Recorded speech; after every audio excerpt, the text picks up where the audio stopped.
Well, good morning, Abundant Life. My name is Laura. I'm the Happy Valley student pastor here, and it is such an honor to be here with you this morning. Now, this summer, we have been walking through a series called Being and Bearing, where each week we are looking at a different fruit of the Spirit. Now, being a student pastor, you see some pretty crazy things that people do in order to illustrate concepts like this. Now, sometimes we're successful. Other times we end up with shirts like this. Now, there's a video that I will spare you the pain of watching, but essentially it's this person asking, what does it mean to bear fruit? Does it mean that we feed fruit to bears? If so, what type of fruit? What type of bears? Well, eventually, and very painfully, he gets to the end where he recognizes that, well, context is key when we're reading scripture. Also, I should note that my husband is the proud owner of this bear fruit shirt, and I'm fairly certain that he will be wearing it this morning. Well, today, obviously, we're not talking about bears or bananas, but instead, we are going to look at the fruit of the Spirit, faithfulness. Now, growing up, I loved English. I love reading and writing, diving into meanings of words and texts. So in my study to prepare for this morning, there's a couple ways that we can define faithfulness that I absolutely love.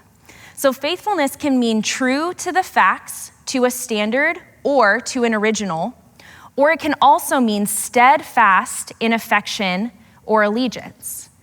Now, keeping this definition in mind, this morning, I want us to look at faithfulness through the lens of being and bearing. What does it mean to be rooted in faith?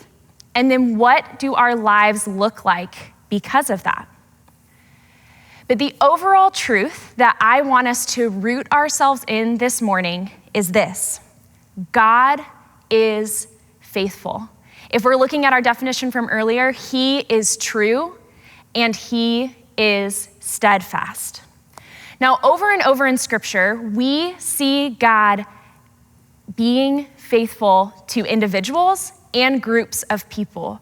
And one thing that I love is we see that he keeps his promises when other people do not keep theirs. I think it's absolutely crazy to read the stories of the Old Testament because people make these huge mistakes, but God continues to show up and do amazing things through them. David is a perfect example of this. He literally had someone murdered because he wanted to be with his wife, but yet he is called a man after God's own heart. And I think what we can take away from this is that these biblical figures who we study, they are not the heroes of the Old Testament. God is the hero of their story because he is the definition of faithfulness. Well, one of my favorite examples of God's faithfulness, especially in the Old Testament, is actually the story of Moses, which we are going to look at in the book of Exodus. Now, if you have a Bible and you want to turn to Exodus chapter 3, that's where we will be looking at a few specific verses, but I want to just recap what happens to Moses in the first 2 chapters of Exodus. So Moses' story has God's fingerprints of faithfulness all over it. He was born as an Israelite living in slavery in Egypt. Now, Pharaoh, who was the leader of the Egyptian people, issued a decree shortly before his birth that all newborn Israelite babies need to be thrown into the Nile River in order to secure his reign over the Israelites. But in a completely crazy turn of events, his life is spared. His mom creates this basket that she places him in and sends him down the Nile River. He is eventually discovered by Pharaoh's own daughter, who decides to take him in and raise him in the very house of a man who wanted him dead. I mean, come on, who says that the Bible isn't exciting? Well, Moses grows up and he goes to visit his relatives. And while he's there, he encounters an Egyptian guard who is beating a fellow Israelite. He becomes so angry that he kills this Egyptian guard, buries his body where he hopes no one will find it, and he runs away.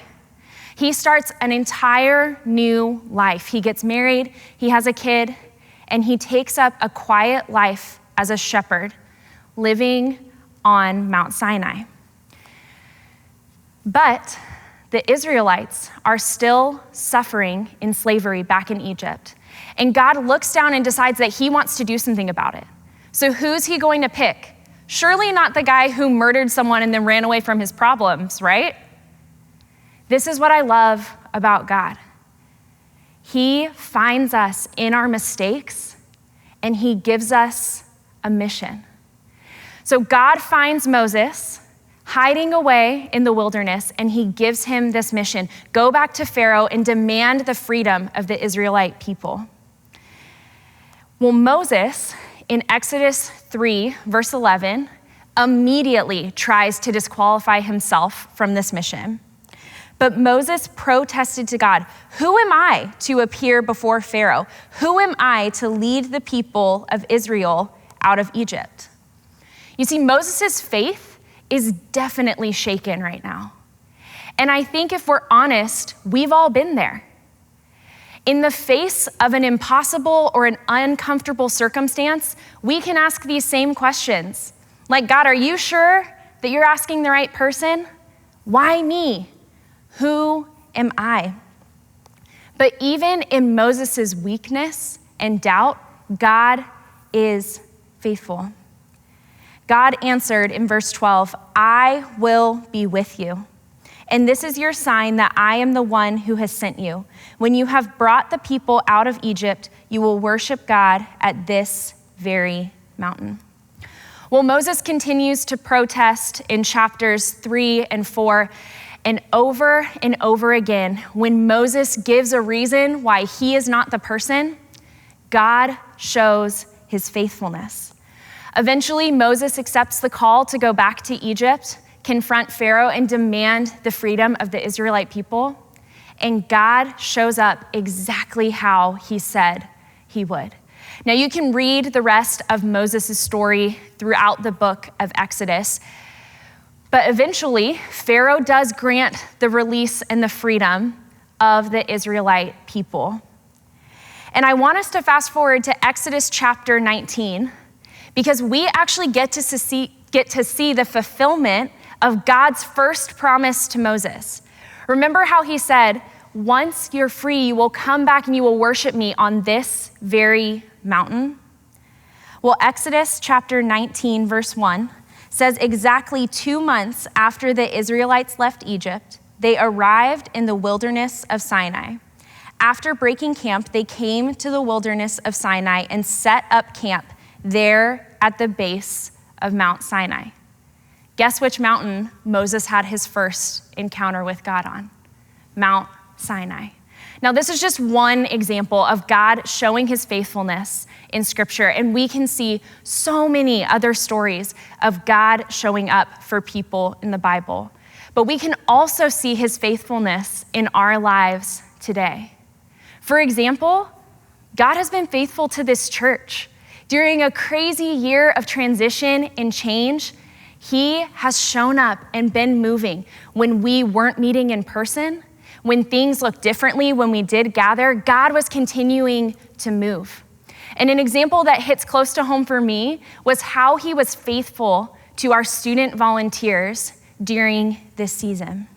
Well, this time last year, this is how we were meeting for student life groups. We were on Zoom every week. Now, our volunteers who signed up to be life group leaders, they didn't plan to be Zoom breakout room facilitators. They didn't plan to love and encourage students from afar. But they were faithful to their students, and God was faithful to them. You see, this summer, it's looked a little bit different.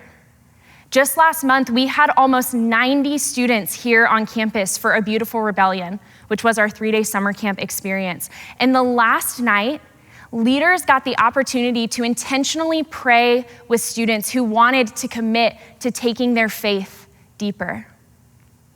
And in this moment, we realized through the change, through the craziness, through so much we have been through, God has been faithful and he has been moving. On a more personal note, God has been faithful to me over the past 5 years when I've been questioning why I'm even living in Portland. You see, 5 years ago, almost to the day, I left my community that I had built in Texas and moved back to Portland. And even though I grew up here, this isn't where my community was. And I struggled for a long time through feelings of loneliness, rejection, hurt. And I asked God over and over again, why? Why am I here? Did I even make the right decision leaving this community who I built and supported me to come here? And it hasn't been perfect. It hasn't been easy, but God has been faithful. He has opened up so many doors for Spencer and I to find community here in Happy Valley and specifically at Abundant Life. So my question for you this morning is, where has God been faithful to you? Where has he been faithful to your family, your friends? Where have you seen his impact on your life? I want you to take a moment, think of a time, maybe it's this past year, in the past 5 years, where you have seen God show up. But maybe you're here today and you're having a hard time answering that question. You can't think of a time that you have seen God's faithfulness in your life. I want you to know that that's okay. Feel the space and the permission to wrestle with that, to bring that to God, to say, God, I don't know where you have been faithful. I can't see where you are showing up in my life. But also know that regardless of your doubt, regardless of what you're going through right now, regardless of how you're feeling about it, his love for you never changes. I think especially in these moments when we're feeling like our faith is shaken, when we're feeling like we don't know where we're going to go, what we're going to do, I think God's love extends all the more. But no matter where we are, in light of the faithfulness of God, what can it look like in our lives for us to be faithful? Now, one of my favorite parts of this series has been getting to hear testimonies from so many different people within our church family. And today we're going to get to hear from an incredible volunteer. His name's Don Oliver, about what faith means to him in his life.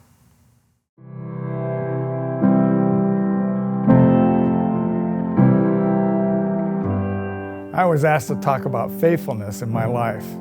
I want to read scripture, Hebrews 11:6, and it says, "And without faith it is impossible to please him. For whoever would draw near to God must believe that he exists and that he rewards those who seek him." I think faithfulness is part of faith. If you believe God exists, then you want to please him. God has always been faithful. So when I started teaching in 1975, the teacher next door to me started asking me if I would like to go to church. His name was Alan Lukai. He was faithful in asking me if I wanted to go to church on a regular basis. He took every opportunity to invite me to his church, whether it was some special occasion that the church was celebrating, whether it was Easter or Christmas or Thanksgiving. He was always asking me and I was always saying no.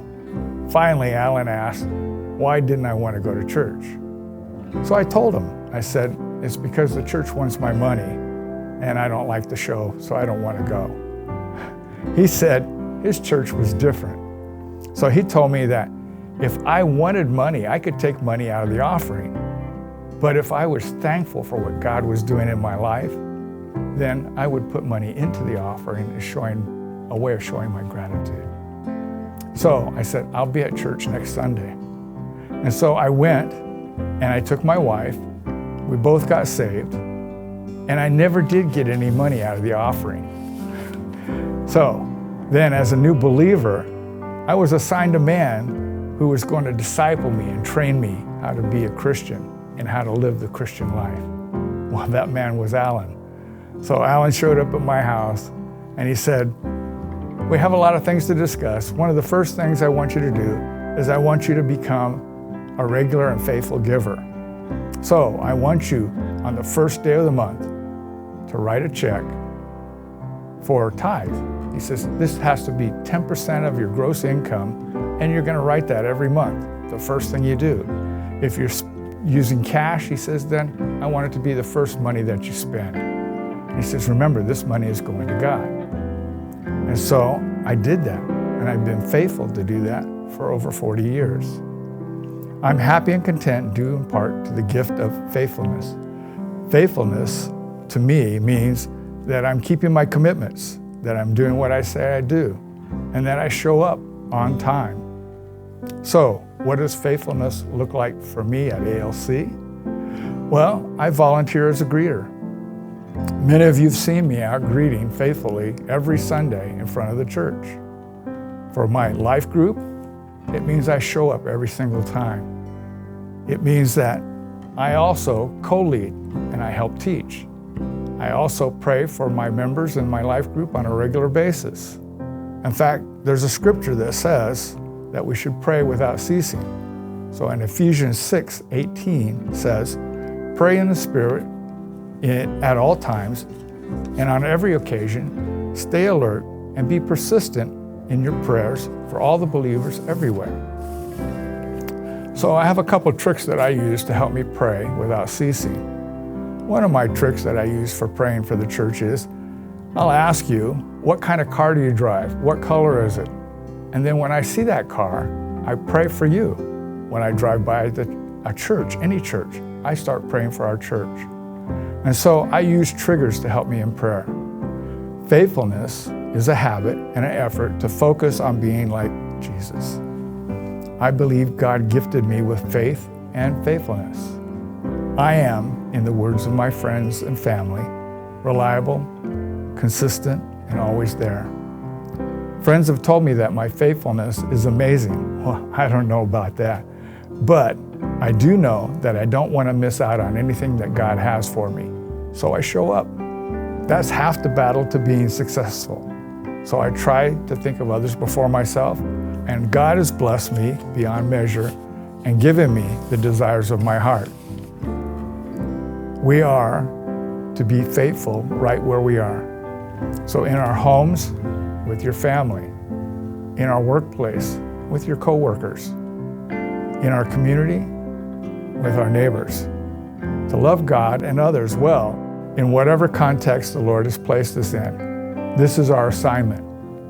God has always been faithful, but I have not.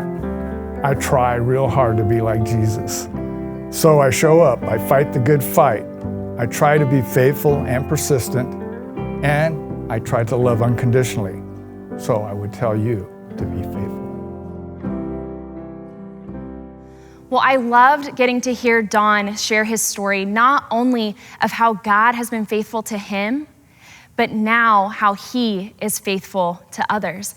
And one thing that I take away from Don's story is this idea that faith is an active choice, not a passive trait. And so I'm wondering this morning, what would it look like for us to proactively ask how we can strengthen our faith? What does it look like for us to grow, both in trusting God and in being faithful to others? Well, I want to break this down into the what and the why. So first, what would it look like for you to step out in faith? Now, there's lots of ways that God calls us to live and to step out in faith, but here's a few that I think we can consider this morning. The first is, what would it look like to take a new step to follow him? For Dawn, it meant accepting an invitation to go to church for the first time. Maybe for you, it's asking the question of, what does it look like to begin a relationship with Jesus? Maybe it's pursuing baptism or committing to going deeper in spiritual disciplines. Here's the coolest thing about our walk with God is that none of us have ever arrived. There is always more that we can be doing to learn and experience God in different ways. So what could taking a new step in following Jesus look like for you this morning? Next, maybe God's calling you to seek a new perspective. I'd like to share one way that my perspective has been changed this year, and it took a lot of faith. Growing up in Portland, I'll be honest, I had a really narrow view of the homelessness population here in Portland. I had a very narrow idea of what might put someone in that situation and what they're doing to get out of it. But through partnering with Portland Rescue Mission earlier this spring on a local outreach trip with a group of our students, I got to understand where the gaps are in my perspective.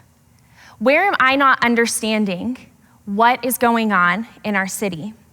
And it also allowed me to move forward in a different course of action. And you see, there were aspects of this trip that were completely outside of my comfort zone. But I had faith that God was going to use my discomfort to grow my understanding of his love for people experiencing homelessness in our community. So where might God be inviting you to step in to a new perspective? It can be scary to let go of a different way of thinking, but we can have faith that God is going to use our discomfort to grow our perspective. Or maybe, especially after this last year, God is calling you to grow deeper in community. You see, we were never meant to do this life alone. And this can be as simple as taking a conversation from surface level to intentional. I think it's so easy for us to ask, hey, how are you doing? And accept, oh, I'm fine, as a response. But what if instead we asked that next question? No, how are you really? How's your family? How are your kids? How's your job? And then take the time to listen and follow up with that person after. Or maybe for you, it looks more like getting involved in a life group or a Bible study. Spencer and I have been so blessed by our life group over the past few years. Yes, these are the people that we meet with, we study the Bible with, but they're also the people who helped us move last year. They're who we celebrate birthdays and babies with. They're who we laugh and we cry with. And this didn't come easy. It took intentional vulnerability and trust. And there were times that it was super uncomfortable, but God has been faithful through it. And we have been so blessed by having deep community of other believers. Now, none of these things are easy to do on our own. Trusting God to step into something new can be scary. So why do we do it? Why do we have faith? Because God is faithful. It's as simple as that. I love this quote from Priscilla Shirer. As you proactively remind yourself of how faithful and reliable your God truly is, you become more willing, even excited, about actually relying on him. Your faith works because it is directly connected to the faithfulness of God. Your faith works because it is directly connected to the faithfulness of God. We are faithful because God is faithful. Now, what about when things get hard? You might be sitting there this morning, and you're like, okay, Laura, this sounds great in a perfect world, but you don't know what I'm facing right now. You don't know what's going on in my life right now. What can choosing faith possibly look like when getting up in the morning is a struggle? When the light at the end of this tunnel seems so incredibly dim? We can rest in the truth that God is faithful, even when it doesn't make it easier.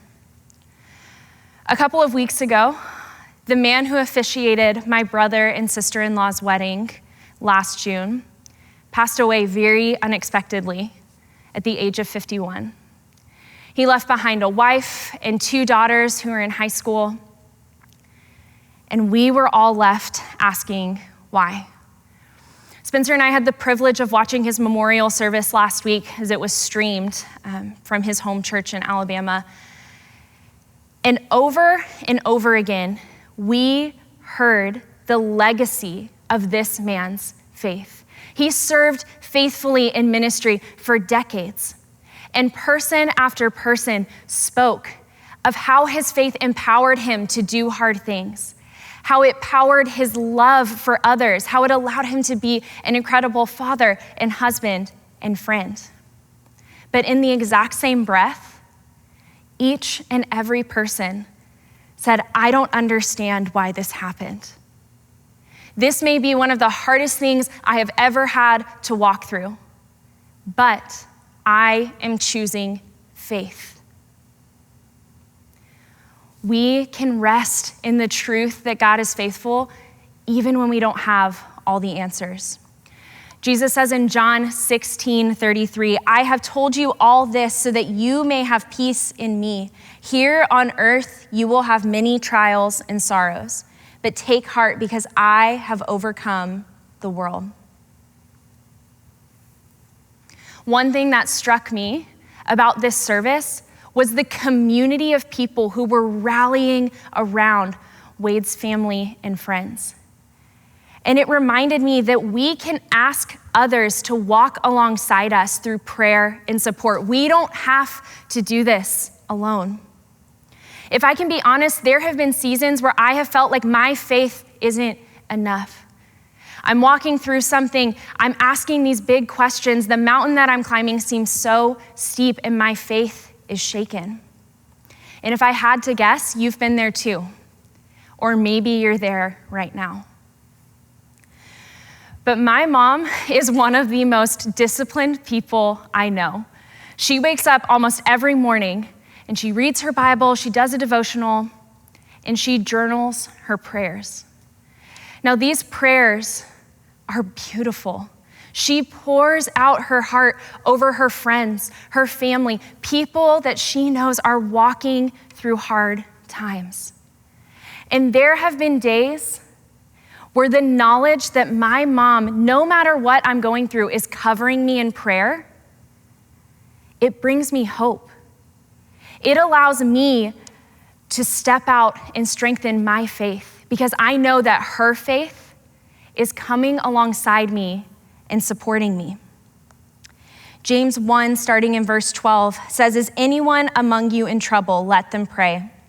Is anyone happy? Let them sing songs of praise. Is anyone among you sick? Let them call the elders of the church to pray over them and anoint them with oil in the name of the Lord. Who is standing in the gap for us? Who is supporting us through prayer when we need it most? Have we been honest with someone to be able to share what we're going through so that they can lift us up in prayer and support?